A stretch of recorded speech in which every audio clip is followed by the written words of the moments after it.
समय लाभ सम लाभ नहीं, समय चूक नहीं चूक। व्यक्ति की कामयाबी में, व्यक्ति को सफल बनाने में समय का सदुपयोग महत्वपूर्ण भूमिका निभाता है। ये कहानी इसी बात को इंगित करती है।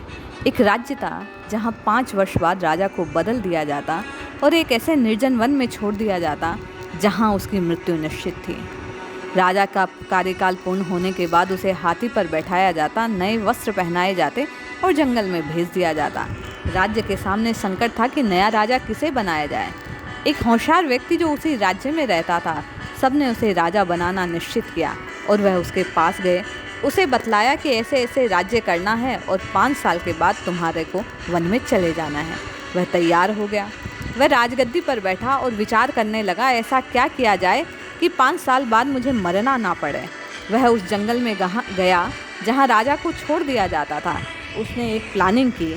उसने उस जंगल को कटवा दिया, धीरे धीरे वहाँ बस्ती बसवा दी, वहाँ एग्रीकल्चर फार्म्स बनवा दिए और उनका विकास करने लगा। 5 साल बाद जब उसका कार्यकाल पूर्ण हुआ तो वह हंसते हंसते वहाँ जाने लगा। सभी ने पूछा, भाई तुम्हारी मौत निश्चित है, तुम हंस क्यों रहे हो? उसने कहा, जाकर देखो, वह स्थान अब किसी बस्ती से दूर नहीं है, वह बस्ती जैसा ही है। मैंने अपनी मृत्यु को टाल दिया है। यह है उस इंसान की दूरदर्शिता का परिणाम, समय के सदुपयोग का परिणाम कि आज भी वह जीवित है और प्रसन्नता के साथ जीवित है।